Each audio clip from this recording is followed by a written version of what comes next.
De vakbondsvrouwen Reshma Mangre op plek nummer 3 in het district Wanica namens de VHP, die schijnt er toch wel een enorme achterban te hebben in het district Wanica.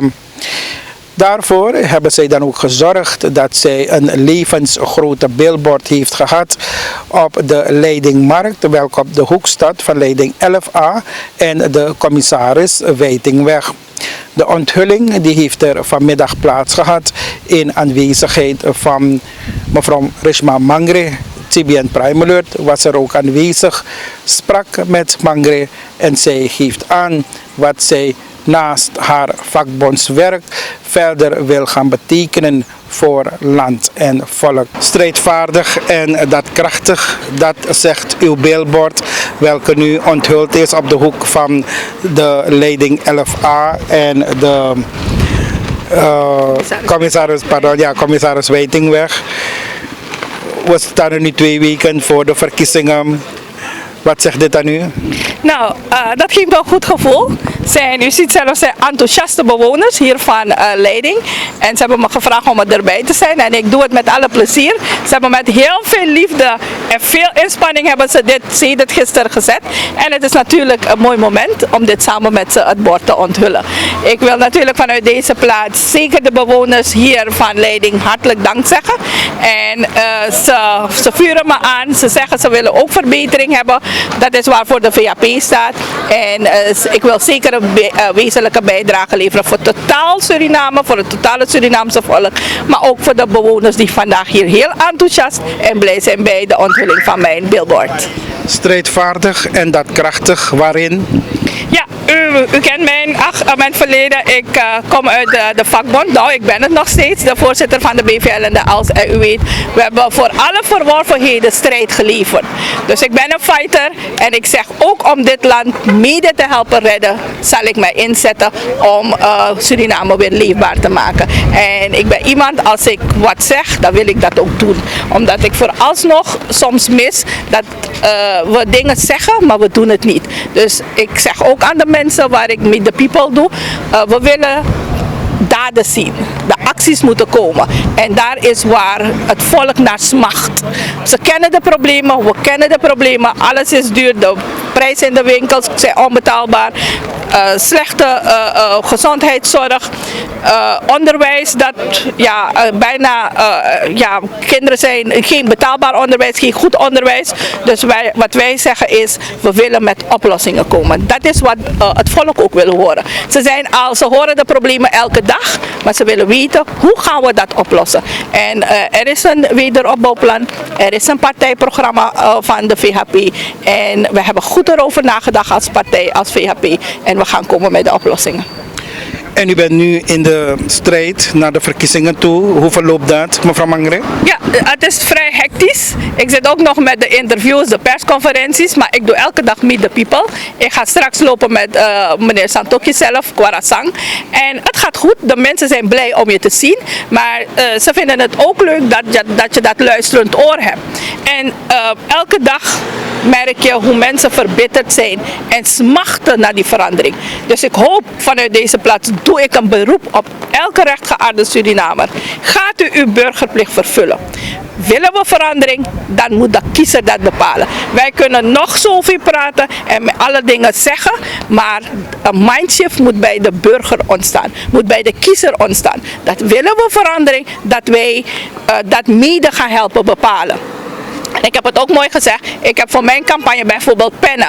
En u weet, in het Hindoestaan zeggen we dat takdir ke kalam se bhavishya banta hai. En dat houdt met zoveel woorden in dat eigenlijk in 4 seconden jij de macht in handen hebt om te bepalen, wil je meehelpen om dit land te helpen veranderen en meehelpen om dit land te redden.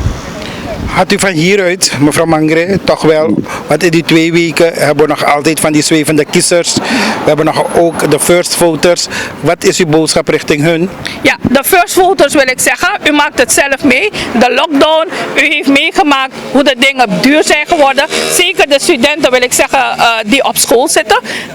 vervoer is onbetaalbaar geworden, boeken, kopieën, alle prijzen zijn de lucht ingegaan. Ze hebben het ontzettend zwaar, nu zijn ze thuis. We hebben vandaag ook op de persconferentie van de VHP gezegd dat we met een voorstel zijn gekomen. We zien in Nederland dat de scholen ook beginnen open te gaan. De middelbare scholen beginnen daarop op 1 juni. Laten we gefaseerd weer de dingen op gang brengen. En zeker de economie, de ondernemers weer, dat ze hun werk normaal kunnen doen. Maar ook het onderwijsproces moet weer voortgang kunnen hebben. En dan kunnen we dat doen gefaseerd en misschien met partiële dingen doen in die zin van we denken dat zeker voor wat betreft het onderwijs, dat we die kleinere klassen gaan maken. Dat we een model hebben bedacht als VHP met een voorstel zijn gekomen om te zeggen 1 groep nemen we op de maandag, op de woensdag en op vrijdag, een ander deel op de dinsdag en op donderdag. Dan hebben we ook die 1 tot 2 meter distance die we in acht nemen, de COVID-regels. Maar ook dat we tegelijkertijd ervoor zorgen, en dat is de concern, de bezorgdheid bij ouders, bij kinderen, maar ook bij de burger, de Surinamers, dat we zeggen, we willen niet dat dit schooljaar dreigt te verliezen. Want u moet ook rekening houden, er zijn een groep studenten die hun vervolgstudie afstemmen met dat van het buitenland. En dan komen zij in het geding.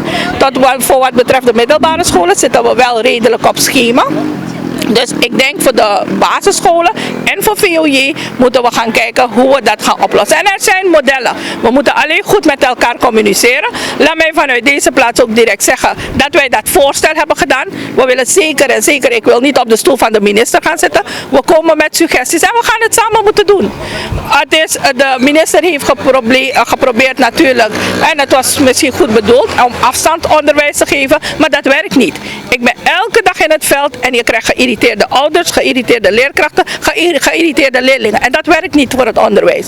Wil je afstandsonderwijs doen, dan moet je de randvoorwaarden in place brengen. Onze leraren zijn niet equipped, infrastructuur is er niet. Niet iedereen heeft een smartphone, niet iedereen heeft wifi. Dus de mensen die eigenlijk minder goed hebben, worden dubbel gestraft. Want die worden achtergehouden en ze kunnen niet meedoen. De iets beter gesitueerde kinderen, die kunnen het met een beetje wat vlotter meegaan. Maar wat gebeurt met de kinderen die niet mee kunnen? En we moeten niet een vorm van discriminatie hebben. We moeten of iedereen meenemen of we zeggen dan gaan we totaal dat onderwijs een beetje anders gooien zodat iedereen het onderwijs kan volgen. Want nu heb je een deel dat volgt, een deel blijft achter. Hoe ga je dan in hemelsnaam straks gaan toetsen? En hoe weet je dat een leerling je heeft begrepen, niet begrepen? Want niet alle leerkrachten doen ook mee. En de leerkrachten hebben me ook gezegd, voorzitter, ik kan niet elke dag data betalen. Mijn telefoon is gecrashed. Wie draait voor de kosten op? Vandaar dat ik had voorgesteld, laten we een deal sluiten met Telesuur, zodat we nu voor een gering tarief free data kunnen krijgen, zodat we en de kinderen helpen en de ouders helpen, maar ook de leerkrachten helpen. Want dit zijn echt onvoorziene uitgaven die ze moeten doen. En u begrijpt, de kosten drukken al op normaal op dat plaatje van je kostenplaatje. En dan kan je niet nog een schepje erbovenop doen. Dus ik hoop vanuit deze plaats dat het voorstel dat de VHP heeft gedaan, dat we alvast beginnen gefaseerd dat de scholen open gaan, dat we dat adapteren. En dat we ook de kinderen die thuis blijven, de tijd die ze thuis blijven, zeg ik nou, ze moeten het efficiënt en effectief gebruiken. Want dat is eigenlijk de bedoeling ook. Maar we zijn bezig met school-tv, maar dat we beginnen met het onderwijs, de scholen te heropenen, zodat dit schooljaar niet dreigt te verliezen.